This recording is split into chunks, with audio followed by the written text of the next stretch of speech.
অগ্রসৈনিক সহযোদ্ধা পারভেজকে এই বৈষম্য বিরোধী ছাত্র আন্দোলনের নামধারী কিছু নেতা এই নির্মমভাবে এই বাংলার মাটিতে হত্যা করেছে।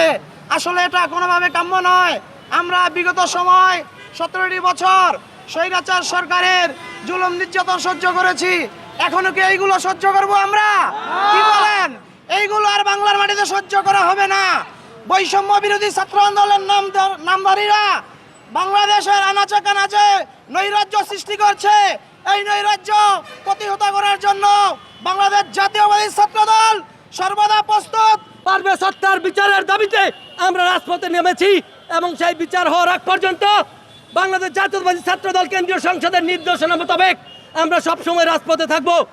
এবং আমি আবারও বলতে চাই, আমি জানি এই এনসিপির রূপগঞ্জ উপজেলায় কমিটি হয়েছে, তা প্রকাশ্যে বলতে চাই অসংখ্য ছাত্রলীগের নেতারা সেই কমিটিতে অ্যাড হয়েছে। আপনারা যদি বলেন এনসিপির নেতৃত্বে এই ছাত্রলীগ আবার রূপগঞ্জের মাঠে নামবে, তা 1 মিনিট আমরা দাঁড়াতে দেব না বাংলাদেশ জাতীয়তাবাদী ছাত্রদল। আমরা আপনাদের হুঁশিয়ার করে বলতে চাই, নারায়ণগঞ্জ জেলা ছাত্রদলের সদ্য সাবেক সভাপতি জনাব নাহিদ হাসান ভূঁইয়ার নেতৃত্বে এই রূপগঞ্জ উপজেলা ছাত্রদল যেমন অতীতেও রাজপথে ছিল, ভবিষ্যতে থাকবো।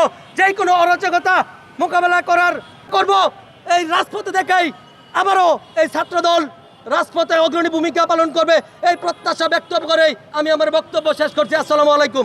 আমাদের এই প্রতিবাদ সভায় আমরা দ্রুত প্রশাসনের কাছে দাবি জানাচ্ছি পারভেজ হত্যাকারীদের দ্রুত আইনের আওতায় এনে তাদেরকে দৃষ্টান্তমূলক শাস্তি দেওয়ার জন্য। দ্রুত তাদেরকে আইনের আওতায় এনে তাদেরকে দৃষ্টান্তমূলক শাস্তি দিতে হবে। এবং যদি এটা না করা হয়, নারায়ণগঞ্জ জেলা ছাত্রদল এবং সেন্ট্রাল ছাত্রদল যে কোনো কর্মসূচি দিবে। রাজপথ ঘেরাও করা হোক এবং জেলা প্রশাসক ঘেরাও করা হোক এবং প্রশাসন বাহিনী ঘেরাও করা হোক, সকল ধরনের প্রোগ্রামকে আমরা আমাদের সর্বোচ্চ দিয়ে আমরা প্রোগ্রাম করে সফল করব। কিন্তু আমার ভাইয়ের যদি বিচার না হয় আমরা রাজপথ থেকে যাব না, এই আমার শেষ কথা।